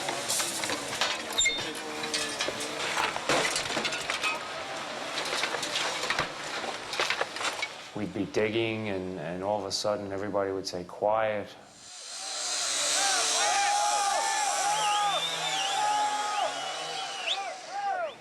And the whole place would get quiet, and people would look.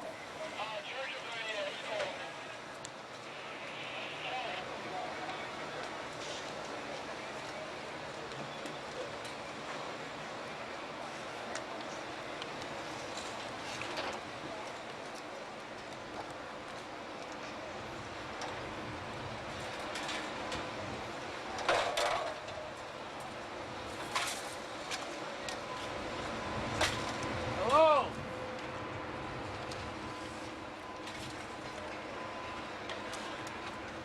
And then slowly they would go back to work and start again. And that's how things went down there.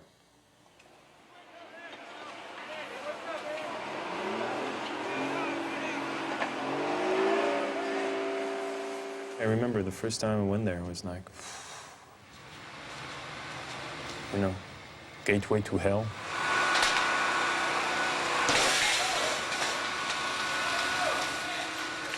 You'd never know unless you were there. But the pile itself seemed to have a life of its own. It moved and shifted underneath us. Every step you took, you could fall 30 or 40 feet into a void.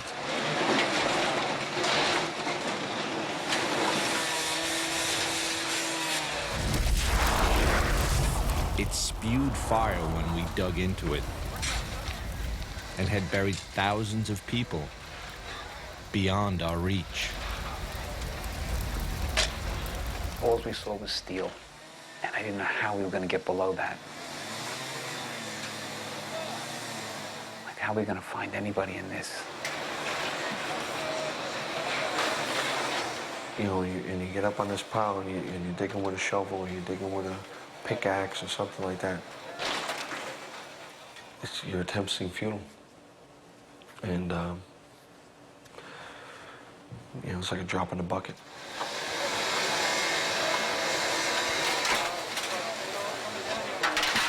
But you believed in your heart there was somebody down there. And if you could have found one person, you know, that was well worth it.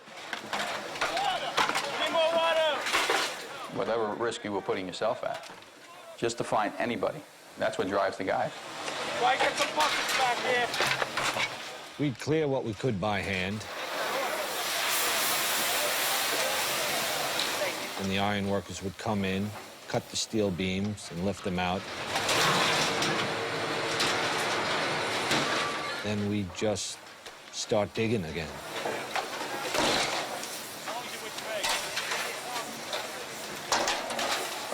You have two 110-story office buildings. You don't find a desk. You don't find a chair. You don't find a telephone, a computer. The biggest piece of a telephone I found was half of the keypad, and it was about this big. The building collapsed to dust. How are we supposed to find anybody in this, that there's nothing left of the building? You find a little spot, and you just keep going and digging and trying to find something. And you find a foot, and then they say the building's gonna collapse, and you run away. Go, go, go!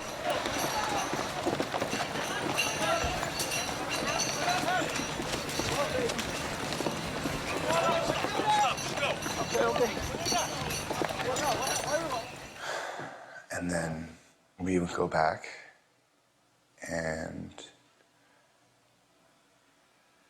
mostly just dug.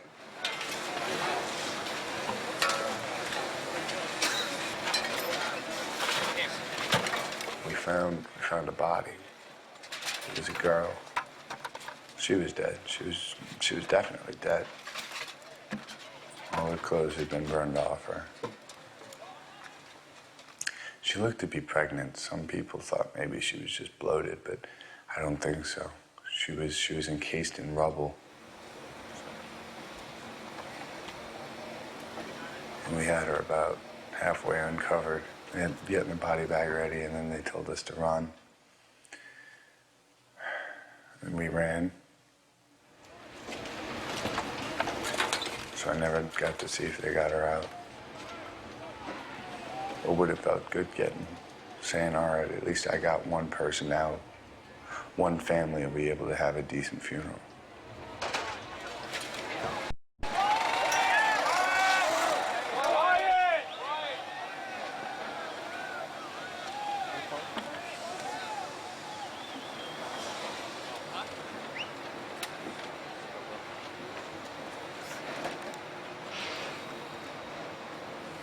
Our first shift was 24 hours, and in all that time, there was one person pulled out alive. One. It was beyond discouraging. It was even hard to understand.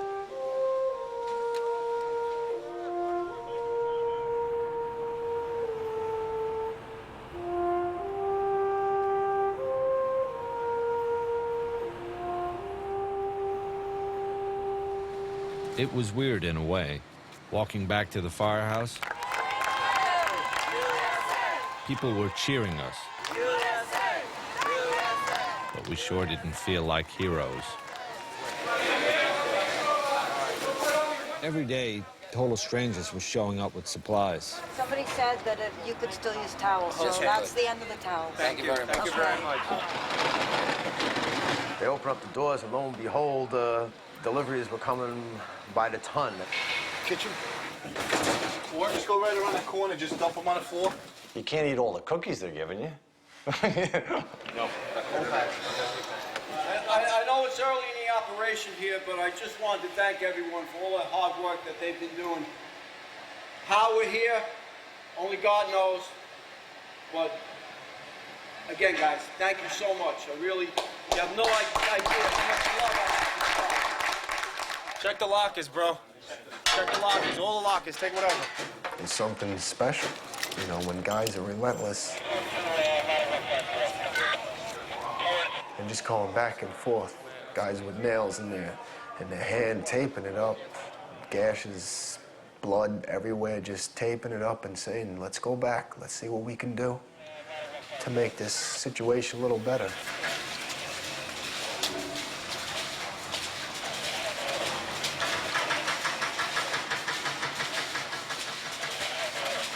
There's got to be people down there still alive. There has to be. Listen, we try to keep hope. And we looked everywhere. We even crawled down into the stores and the subway tunnels underneath the site.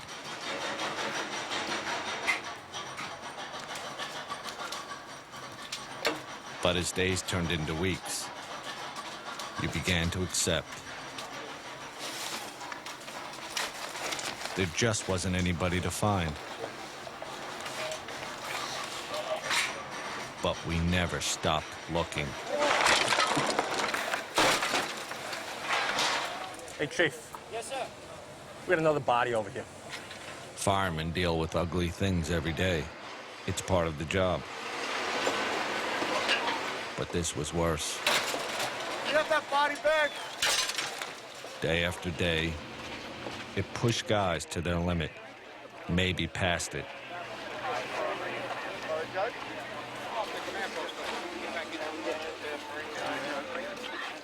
A lot of guys don't know if they're going to do the job anymore. I know it's either this or the Army now. And I like saving lives. I don't like taking them. But after what I saw, if my country decides to send me to go kill, I'll do it now. Every night around dinner time, the fire department would put out a list of firefighters confirmed dead. And every night, that list got longer. It is with regret that the department announces the deaths of the following members. Battalion Chief John P. Williamson. Firefighter William Henry. Firefighter Eric T. Allen. Firefighter Manuel Mojica. Firefighter Lawrence J. Virgilio. Firefighter Timothy Haskell. Firefighter Thomas P. Hannafin. Firefighter John A. Ventura. Firefighter John F.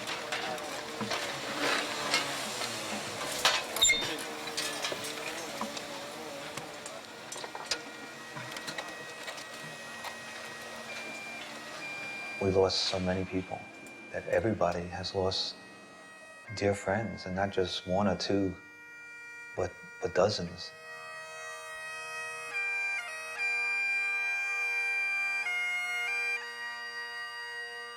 Most days there was a memorial service for some guy you knew. Some days 2 or 3, some days 4.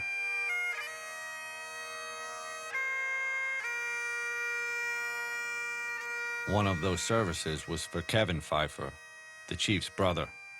He was last seen in the stairs of Tower 1, directing guys to the fastest way out of the building. I would say that Chief Pfeiffer's brother saved my life. Saved a lot of lives. And I remember walking down West Street and just remembering saying, you know, how much my brother and I used to love being downtown and doing this job. And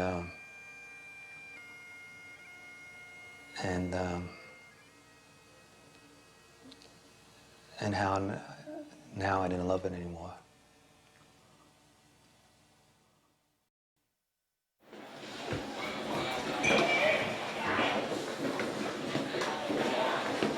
Some of the guys hiked up the stairs in a building near the site, but not to put out a fire or rescue civilians.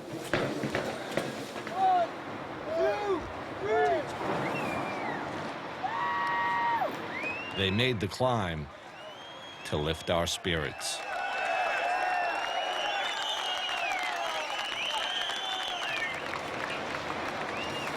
It's like our moment in time, our disaster to handle. Every generation's gone through it.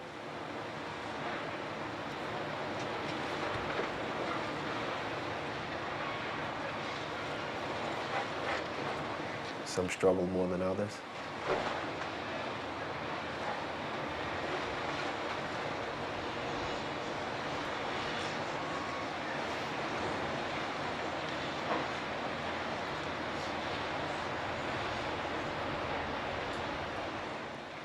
We just have to try to take it for what it's worth and go on.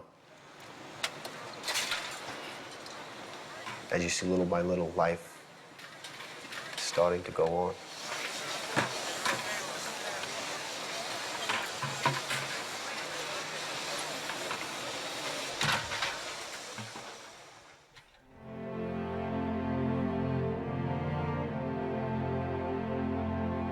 A few weeks passed, and we got new rigs.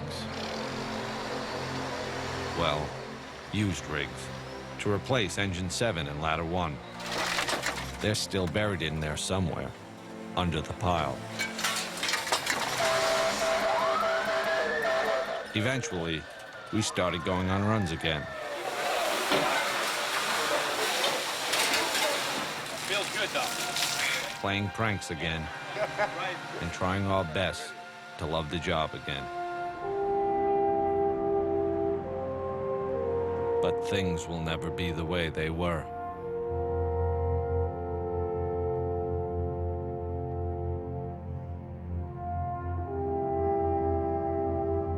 Every now and then still wonder, is it really true, you know? I know it happened, but I don't know. How do you deal with something like this? It's the 11th every day for me when I wake up. Do you want the new tape? As for Jules and Gideon, it's strange how things work out.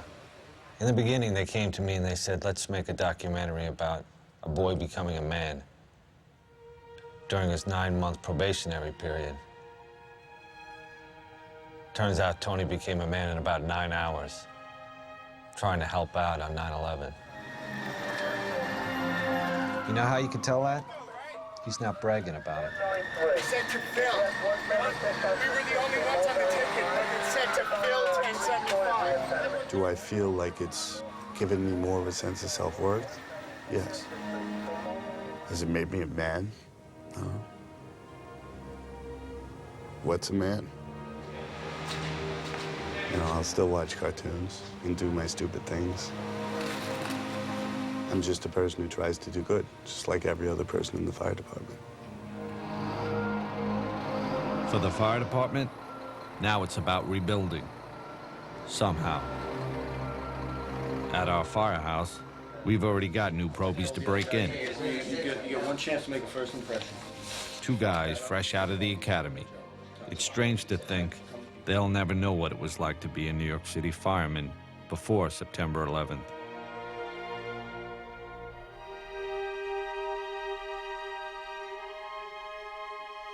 And they'll never really understand what we lost that day.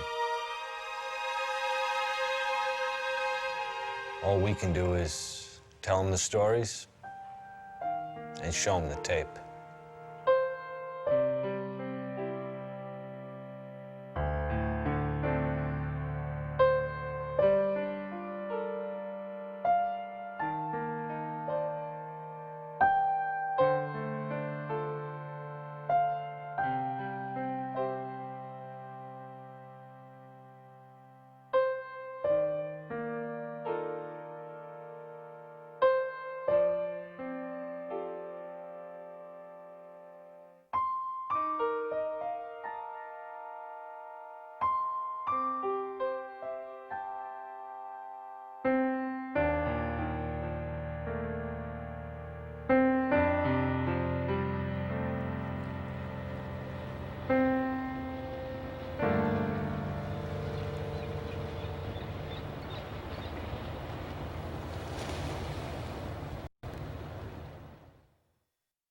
The valley is hushed, and the flowers are all dying. The meadow here is white with the winter snow.